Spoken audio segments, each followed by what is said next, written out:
हावड़ा और कोलकाता कारपोरेशन के चुनाव में एआईएमआईएम ने 35 उम्मीदवारों को खड़ा करने का किया ऐलान। सरकारी स्कीम अवाम तक नहीं पहुंचने पर सरकार पर निशाना साधा।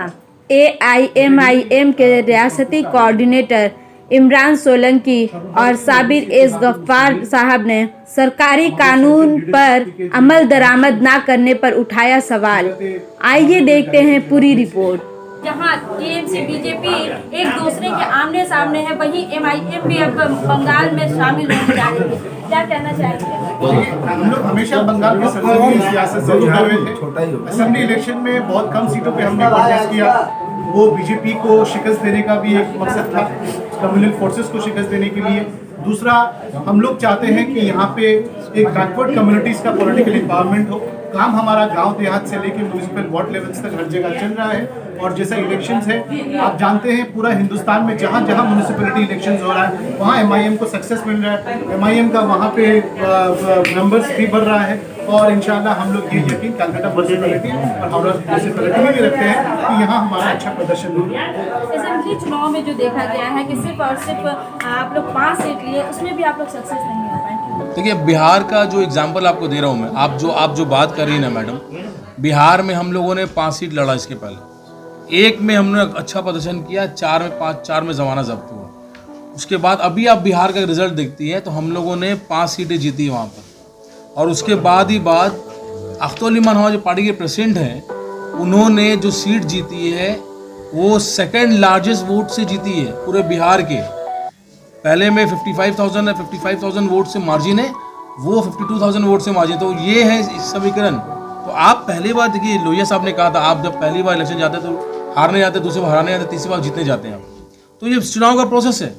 और आप एक बार में अगर आप कुछ भी काम को सफलता एक बार में नहीं मिलती है, आपको कोशिश जद्दोजहद करनी पड़े। जिंदगी जद्दोजहद का नाम है और जद्दोजहद कर रहे हैं। असेंबली चुनाव में देखा गया था कि आप लोगों को मौजूदा हुकूमत जो है वो काफ़ी रैलियां पर रोक लगाई थी। क्या लगता है अगर इस बार अगर चुनाव में अगर रैली पर या इस तरह के प्रचार पर अगर रोक लगाती तो क्या एक्शन होगा? देखिए, हमारा जो संग्राम है वो जमहूरी तरीके से है। और वो दुख का बात ये कहना पड़ रहा है कि जो रूलिंग पार्टी है उसको एक संवैधानिक स्टेटस मिला हुआ है, वो संविधान पे शपथ लिया है, लेकिन हर काम जो जमहूरियत के ताल्लुक से हो रहा है वो संविधान के खिलाफ नहीं है। हम लोग तो संविधान का रास्ता लेते हुए हम लोग आगे बढ़ गए। संविधान के रास्ते के अलावा हमारा दूसरा कोई रास्ता नहीं है। संविधान ने हमें जो रास्ता दिया है, हम हर उस रास्ता का दरवाजा खटखटाएंगे कि हमें इंसाफ मिले, जमहूरियत में हमें एज अ पॉलिटिकल पार्टी हक मिले। आप कोलकाता और बंगाल के या चुनाव के कोलकाता और हावड़ा चुनाव की बात कर रहे हैं और सिर्फ 35 सीट पे, जबकि 144 सीट यहाँ है। 35 सीट को ही आप लोगों ने क्यों इंतखाब किया? क्या यहाँ पे सिर्फ मेजोरिटी बेल्ट पे आप लोग रहेंगे? नहीं, हम लोगों ने 35 का इंतखाब नहीं किया है। हमारे पास लोग हैं 35 सीटों से जो मजबूत है। हम सिर्फ लड़ेंगे, हमको इलेक्शन लड़ना ऐसा नहीं है। आप ये मत समझिए कि असद साहब के पास अगर हम लोग लिस्ट देख 70 सीटों की, वो 70 अप्रूव कर देते हैं। वो देखते हैं कि अब मजबूत कौन है। हम पूरी ताकत से लड़ने वाले हैं। हम अगर 35 अगर 10 भी लड़ेंगे तो पूरी ताकत से लड़ेंगे। अगर 40 लोग पूरी ताकत से लड़ेंगे। हम हवा में मतलब वो तलवार नहीं चलाते मैडम। हम लोग पूरी ताकत से इलेक्शन लड़े, जहां भी जितनी सीटों पर लड़ेंगे। क्या असद साहब आएंगे? बिल्कुल आएंगे। म्यूनिसिपैलिटी इलेक्शने আমরা আমাদের যত সর্বশক্তি দিয়ে আমরা লড়ব কলকাতা এবং হাওড়াতে। আমরা যে ইস্যুগুলো ফোকাস করব সেটা হলো কলকাতা এবং হাওড়া যেখানে মিউনিসিপ্যালিটি ইলেকশন হবে সেখানে উর্দু ডমিনেটেড এরিয়াস, বিশেষ করে যে মাইনরিটি কনসেন্ট্রেটেড। আমরা দেখেছি আমাদের মাননীয় মুখ্যমন্ত্রী, উনি যখন বিরোধী দলনেত্রী ছিলেন এবং মুখ্যমন্ত্রী হবার পরেও উনি উর্দু ভাষা নিয়ে নানা সময় প্রতিশ্রুতি দিয়েছেন। উনি বলেছিলেন कि उर्दू लैंग्वेज के उन्हीं सेकेंड लैंग्वेज ऑफिशियल स्टेटस दिए। আমরা দেখছি যখনই কলকাতা কিংবা হাওড়া কিংবা উত্তর দিনাজপুর কিংবা লালবাগ কিংবা বাঁকুড়ার ঈদগাহ মহল্লা থেকে বিভিন্ন জায়গা থেকে যখনই উর্দুতে কোনো রকমের কমপ্লেন্ট পুলিশ কিংবা কোনো অ্যাডমিনিস্ট্রেশনকে দেওয়া হচ্ছে, ওনারা ওই কমপ্লেন্টটাই পড়তে পারছে না। কোনো উর্দু ট্রান্সলেটর নেই এবং বিভিন্ন সরকারি পরীক্ষা হচ্ছে, কোন সরকারি পরীক্ষা যে উর্দু ল্যাঙ্গুয়েজে কোনো অপশন দেওয়া হচ্ছে। এমনকি কিছুদিন আগে যে পশ্চিমবাংলার কনস্টেবল পরীক্ষা হয়েছে, ওই এক্সামিনেশনে নেপালি অ্যাজ এ ল্যাঙ্গুয়েজ ছিল, বেঙ্গলি আর নেপালি, কিন্তু উর্দু ছিল না। আমরা এই মিউনিসিপ্যাল পোলসে প্রথম দাবি যেটা আমরা সবসময় রেখে এসেছি, এবং এই পোলসে আমাদের মেন ইস্যু যেটা থাকবে সেটা হচ্ছে official status of Urdu language including government examinations, west Bengal government examinations, Urdu ল্যাঙ্গুয়েজেও বসার একটা অপশন দেওয়া হোক। দ্বিতীয়, আমরা দেখেছি গ্রাম বাংলায় এমএনরেগা স্কিম হয়েছে।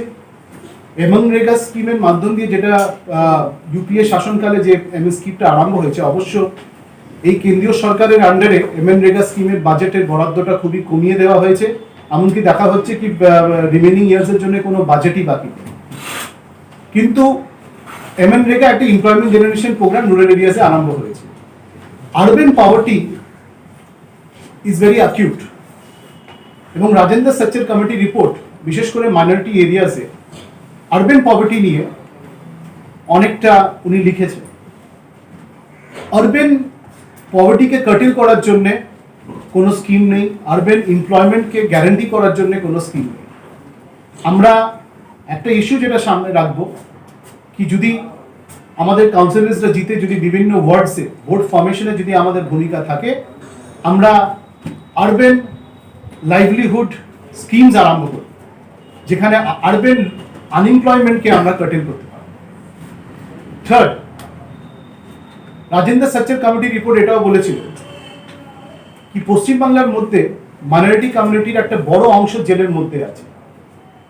দুঃখের বিষয়, তাদের মধ্যে একটা বড় অংশ কোনো চার্জশিট হয়নি। আমরা দেখছি এই কলকাতা এবং হাওড়া মিউনিসিপ্যালিটির থেকে বহুত গরিব মানুষকে জেলের মধ্যে পুরে দেওয়া হয়েছে। তাদের বছরের পর বছর তারা জেল খাটছে, তাদের বেলের জন্যে এমনিতে গরিব পরিবার, তাদের হাজার হাজার শুধু না লক্ষ লক্ষ টাকা বেরিয়ে যাচ্ছে বেলের জন্য। তো আমাদের এই ডিমান্ডটাও থাকবে কি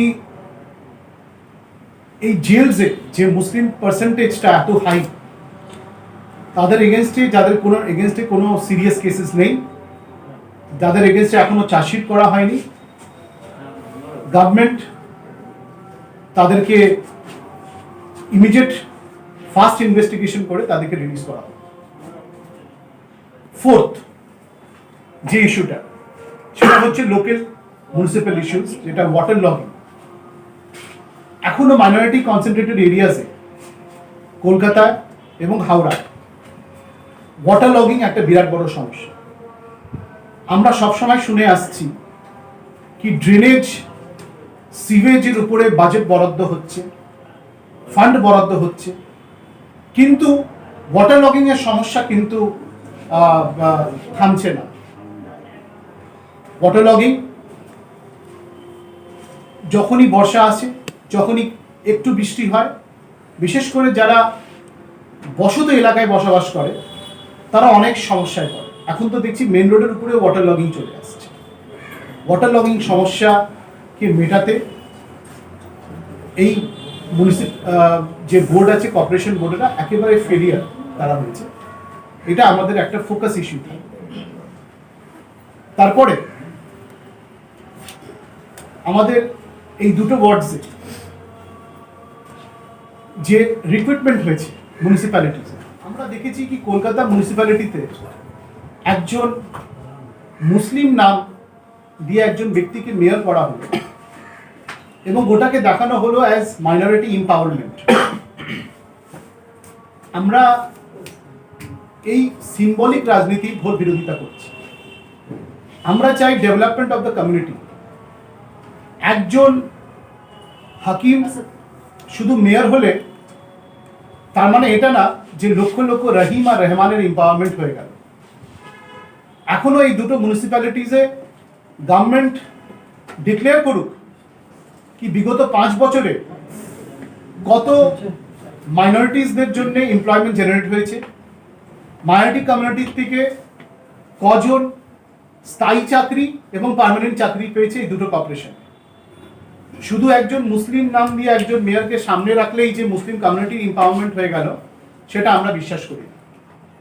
আমরা চাই সামগ্রিক empowerment and development of the community. আমরা চাই মাইনরিটি কমিউনিটিস, ব্যাকওয়ার্ড কমিউনিটিস, দলিত আদিবাসী কমিউনিটিস মেইন স্ট্রিম সোসাইটির একটা অংশ হোক।